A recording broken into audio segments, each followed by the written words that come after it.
cataclysm that killed the human's magic was the catalyst that birthed our own. The elder sat with ancient clay tablets resting on his lap. The children sat in awe of the clay. Not only was it a rare and valuable commodity down here in the caves, these tablets also held the history and birth of Kado, their home. Even the children who had heard the story before sat attentive and enthralled. The humans got scared of our new power and forced us from our homes, pushed us to the sea now. The young ones sucked in their breath. Many hissed at the injustice of it. Many Evron died, but we the Kumu escaped to Lanvanar. The Kumu clan had landed at the mouth of a frozen river, and with humans in close pursuit, they fled upstream in hopes of leaving their would-be executioners behind. At the time of the cataclysm, the humans had lost their connection to magic, and the Evrones was found.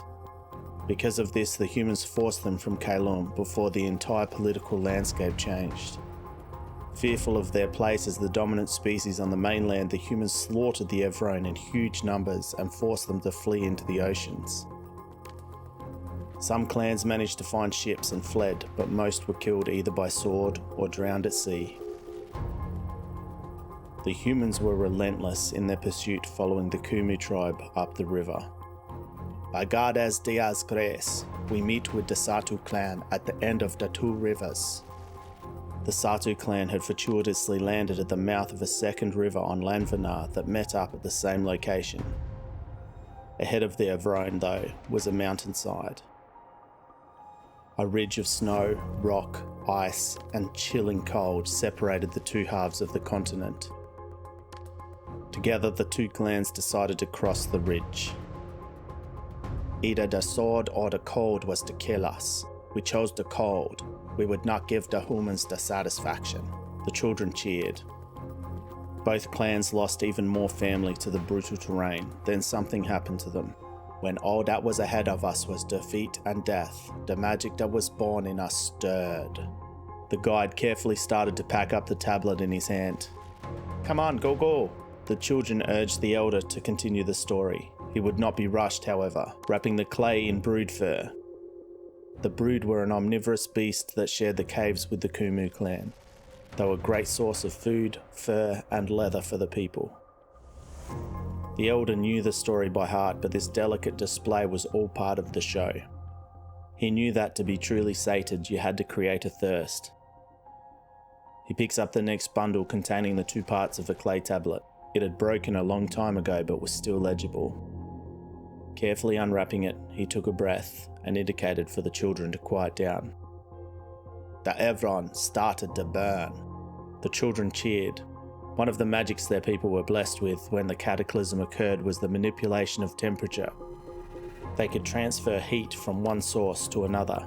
To this day, we do not know where the burn came from, but it did save us.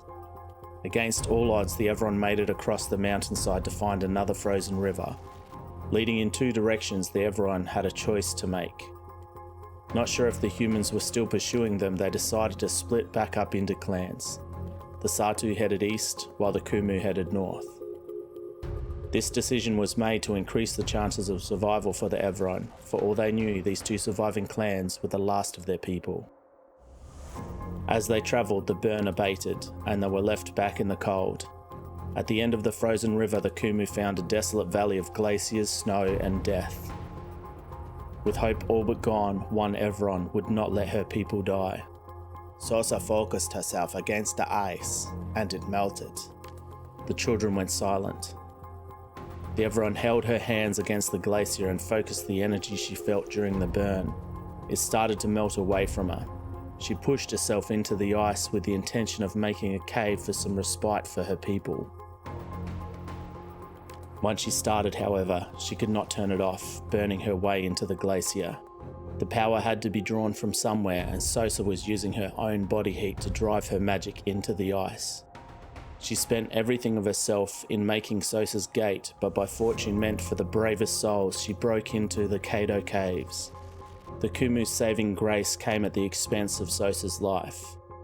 A massive network of caves with a huge underground lake. As you moved further into the great underground lake, there was another gift for the clan: heat. Steam vents warmed the cave system and helped facilitate an abundance of life. The Akumu were saved by the Sosa's sacrifice. The children cheered and sang as the cave drums were played, indicating the start of a new day and the celebration of Sosa's gate. Fearing further incursions from the humans, the Kumu clan spent many years and resources establishing a defensive position. Along with more traditional defences, one of the main features was the snow gates. Snow would collect behind the massive gates, and the Kumu, who had learnt to master their magics, could turn the snow into a hot sludge and release the gates, washing away would-be attackers. There was nothing really left outside for their people anymore, so they stripped away any useful materials from the remnants of their skybound lives. Besides crews that would go and clear out the snow gates and ensure their continued function, and the drummers that rung in the changing of day to night, the sky no longer had any appeal for the Kumu clan, and they lived happily on the cave lake.